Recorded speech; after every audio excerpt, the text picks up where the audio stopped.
वतन ता अबाणे वतन ता सिंध जे चमन ता अबाणे वतन ता सिंध जे चमन ता जिए।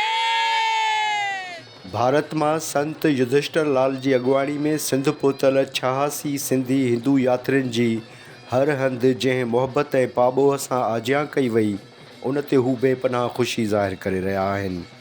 संत युधिष्ठिर लाल की अगवानी में भारतीय सिंधी यात्रियों के वफ़द सखर के साध बेले जो दौरो भी कयो। युधिष्ठिर लाल ए यात्रियों साध बेलो मंदिर में पूजा पाठ कंदे भजन भी गाया ए जाम इंजॉय कियो। ओम नमो सदाराम जय जय सदाराम ओम नमो सदाराम ओम नमो सदाराम जय जय सदाराम ओम नमो सदाराम जय जय सदाराम ओम नमो। भारतीय यात्रियों के वफ़द के सखर पहुँचण ते हिंदू पंचायत के मुखी ईश्वर लाल, डिप्टी मेयर सखर अरशद मुग़ल ए बेन आदर भा कयो।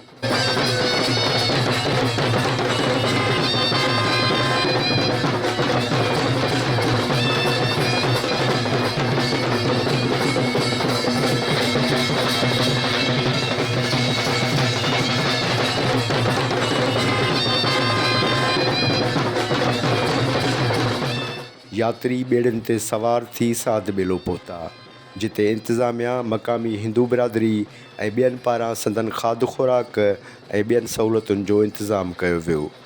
युधिष्ठिर लाल मीडिया से ॻाल्हाईंदे चयो त असीं हर साल पाकिस्तान पहुची तारीख़ी इबादत गाहुन की ज़ियारत ए इबादतूं कंदा आहियूं। हुन चयो त ॿिन्ही मुल्कनि विच में बेहतरीन राब्ता आहिनि ए अवाम जूं दिलियूं ॿिए हिक ॿिए लाइ धड़की रहियूं आहिनि। असां खे हिते जाम प्यार मिले थो। इंडिया के 6 स्टेट का 84 लोगों का यहाँ जत्था हर साल की तरह साधु मेला सखर आया है। सिंध की पाकिस्तान की यह पाक भूमि हमें हमेशा खींचती है अपनी ओर और हमारी कोशिश रहती है कि पूरे इंडिया के नए नए लोगों को लेके आवें और उन लोग देखें कि यहाँ की कितनी तहजीब है, इंसानी सभ्यता है। बाकी क्या है, मंदिर तो हमारे यहाँ भी हैं बहुत, पर यहाँ की खूबी कुछ अलग है।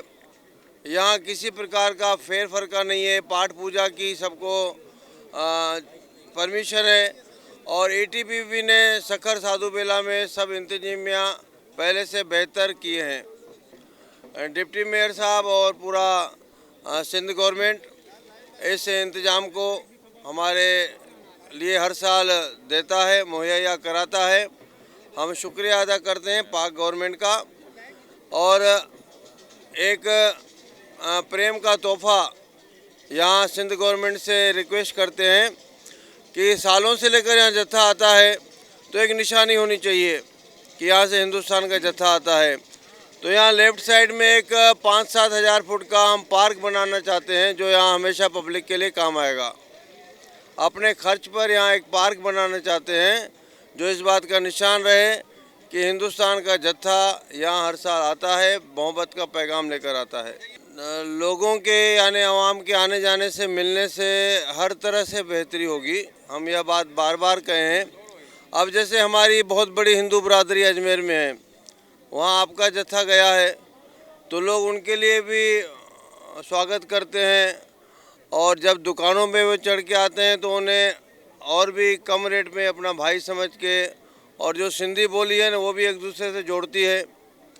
तो हम लोग तो सिंधी होने के नाते भी शुरू से है ना सदियों से हम साथ में हैं। तो इंसानियत यही है कि सब लोग प्रेम भाव से रहें और जैसा जैसा शांति होगी वैसे वैसे सब तरफ डेवलपमेंट होगा, आनंद आएगा। संत युधिष्ठिर लाल सां गॾु आयल भारतीय सिंधी यात्रियुनि जी ख़ुशी ॾिसण वटां हुई। औरतुनि ऐं ॿारनि समेत केतिरा ई माण्हू पहिरियों भेरो सिंध आया आहिनि। टाइम न्यूज़ सां ॻाल्हाईंदे भारतीय सिंधी यात्रियुनि पंहिंजे ख़ुशीअ जो इज़हार कयो। पहिरियों भेरो सिंध ॾिसंदड़ कुझु नारियूं त ख़ुशीअ विचां झूमण लॻियूं ऐं सिंध जा गीत ॻाइण लॻियूं। ये चवंदासीं असां कॾहिं सोचे ई कोन सघियासीं कॾहिं ज़िंदगी में कि असां कॾहिं पाकिस्तान ईंदासीं, असां पंहिंजे बुज़ुर्गनि जे देश ईंदासीं। असांजे माउ पीउ ससु सहुरा सभु हितो जा आहिनि। ॾाढो सुठो लॻो। जिते हूंदा असांजे माउ पीउ ससु सहुरा ख़ुशि थींदा असां इन धरती ते आया आहियूं। कहिड़े शहर जा असां औरंगाबाद। धरती कीअं लॻी? सिंध तव्हांजी करे सिंध असांजी बि आहे, छो जो असांजे बुज़ुर्गनि जी त असांजी आहे, भले असां इंडिया में पैदा थियूं पर असांजी आहे, असांजे नसां हिते जीवन मेन। पहिरियों ई आया आहियूं, असांजो जनम थिए मुंहिंजे 56 में, 47 में असांजा माइट विया होॾे पाकिस्तान को, माना होॾे सिंध में। असांजी सिंध जीए सदा जिंद, सिंध माता घोरिया पंहिंजी जिंद पंहिंजे अबाणे वतन तां, जीए मुंहिंजी सिंध माता घोरिया पंहिंजी जिंद पंहिंजे अबाणे वतन तां, अबाणे वतन तां सिंध जे चमन तां, अबाणे वतन तां सिंध जे चमन तां, जीए जीए मुंहिंजी सिंध माता घोरिया पंहिंजी जिंद पंहिंजे अबाणे वतन तां, जीए मुंहिंजी सिंध माता घोरिया पंहिंजी जिंद मुंहिंजे अबाणे वतन तां। वाह वाह सिंधी वाह वाह, वाह वाह सिंधी वाह वाह। ऐं लॻभॻि 50 सालनि खां पोइ आया आहियूं। असांजे मन तीरथ स्थल ॾिसी करे सभु शइ ॾिसी माण्हुनि जा जेके बि हिते प्यार मोहबत ॾिसी करे असां दिलि भरिजी वई अथई। असां हेॾी मोहबत जो सोचो बि न हुयोसीं असांजे हितां एतिरो प्यारु मिलंदो, मिटनि माइटनि जो, प्रेमियुनि जो, सभिनी जो। माना सिद्ध असांखे ॾिसी ॾाढो असां वॾा हाणे हिन दुनिया में कान्हे, उन्हनि खे आत्मा खे शांति मिलंदी। असां ॿारनि असांजी सिंध ॾिठी आहे, असां ॾाढा ख़ुशि आहियूं साईं। तक़रीबन 18 साल खां पोइ बाद में मुलाक़ात थी आहे, ईअं सम्झ माना दिलि भरिजी आई आहे। तमामु सुठो फील थिए थो। ठीकु आहे, हीअ कुझु टाइम असां वटि हुया, वरी विया हिंदुस्तान। ठीकु आहे, हाणे साईं जन हिते आया आहिनि विज़िट ते। पंहिंजी माना जनम भूमि त माण्हू नथो विसारे सघे।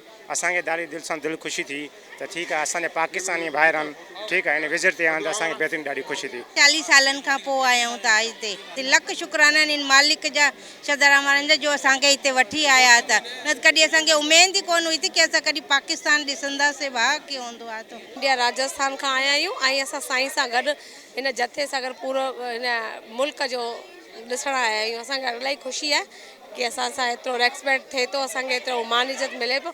असां इलाही ख़ुशि आहियूं, पहिरियों बार आहियूं, असांखे ॾाढो सुठो बि लॻे। असां पंहिंजे पूर्वजनि जो सिंध ॾिसणु आया आहियूं। हीअ अम्मी आहे मुंहिंजी ऐं असांजी पूरी फैमिली आई आहे हिते। किथे किथे विया हो? असां पहिरीं हयात पिता बि वियासीं, पोइ जरवार वियासीं, पोइ गोटकी वियासीं, ॾाढियूं शहरूं वियासीं। हिकु भारतीय सिंधी यात्री ॿुधायो त हू पंहिंजे सिंध जाए वालिद जी वसियत मूजिबि सिंधू दरिया में रुॻो विञण लाइ सिंध पहुतो आहे। मां साईं हिंदुस्तान मां आयो आहियां। मुंहिंजे पिता साहिब जो जनम 47 खां पहिरियों शाहपुर में हुयो, तंहिं महिल ज़िलो हुयो सकर। असांजे पिता साहिब चवंदा हुआ गंगा में केतिरा दफ़ा बि सनानु करे आहे, हिकु दफ़ो पुटु सिंधू नदीअ में ज़रूरु सनानु करे अचे। उहा सिक ऐं हुब हुई जेकी असांखे हिते खीचे आई आहे। अॼु मुंहिंजा पिता साहिब 2 साल अॻु गुज़ारे विया, 98 साल जा हुया। उन जी आश मां पूरी कई आहे, उन लाइ हिते सिंधू नदीअ ते आयो आहियां।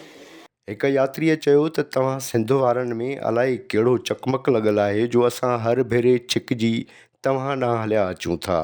असांखे 8 ॾींहं थिया आहिनि, ॾाढो आनंद थो लॻे। हितां जा जेके अवाम आहिनि, कहिड़े बि मज़हब जा हुजनि, असांखे ॾाढो प्रेम प्यार मिले थो।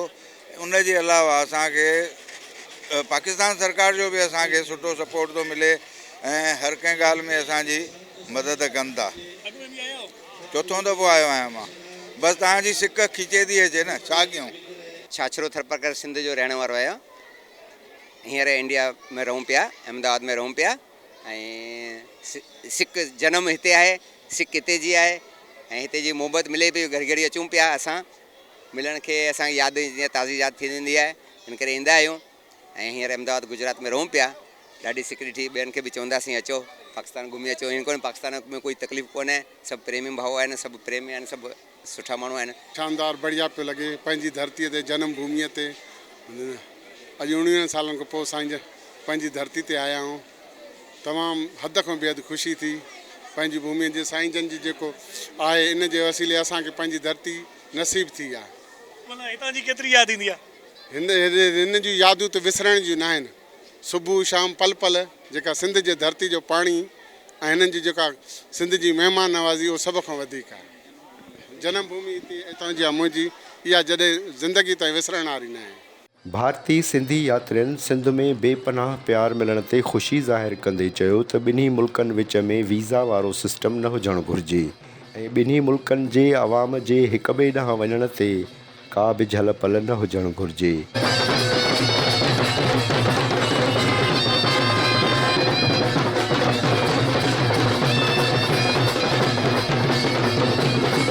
जी ऐं मुंहिंजी सिंध जिन माता घोरिया पंहिंजी जिंद पंहिंजे अबाणे वतन ता सिंध